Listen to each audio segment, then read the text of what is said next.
Do not adjust your set. Or mine, for that matter. This is Falsion, which, yeah, is the name of a kind of sword almost resembling machete. Yay for stuff you learn while playing Blue Mage in Final Fantasy XI. And the reason it looks so weird is because you don't have the Famicom 3D system attached. Not that I could actually depict the connection of such a thing, mind.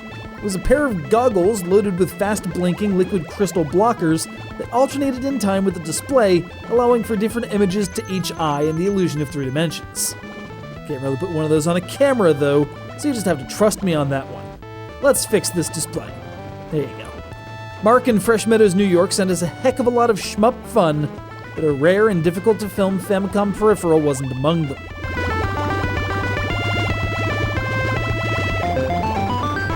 As with most shmups of the day, your goal is basic survival in the face of wave after wave of enemies. Unlike most shmups of the day, though, you're not scrolling horizontally or even vertically. Nope, instead you're taking a behind-the-ship view, almost like Star Fox, as enemy craft approach from the far distance and even, occasionally, from behind you. And therein lies the rub. While Star Fox was able to offer various perks and improvements of the 16-bit era, like a targeting reticule and actual polygon scaling, all Falsion has to offer is super awkward, progressively larger sprites. Let's be clear, these do not transition cleanly at all. This combined with a viewpoint that means you generally can't see what you're shooting at because it's directly underneath your own sprite, makes for a game that's extensively frustrating in 2 dimensions to the point where I wouldn't want to ever see it in 3.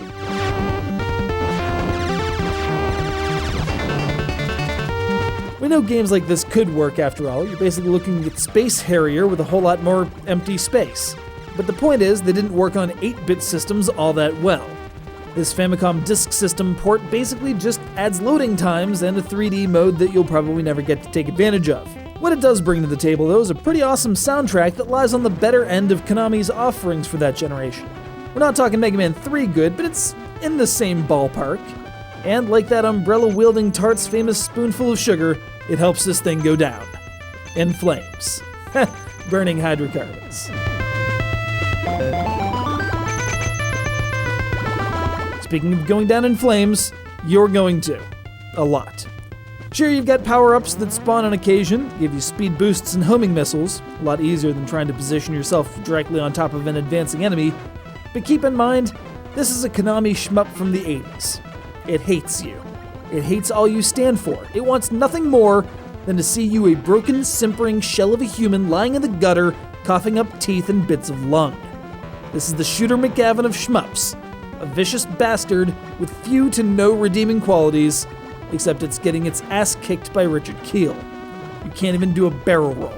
But for whatever reason, its Famicom Disk System status results in its getting a ridiculously high-quality, perfect-bound manual, complete with detailed drawings of all the craft you can barely make out in the game. It's the little things that count.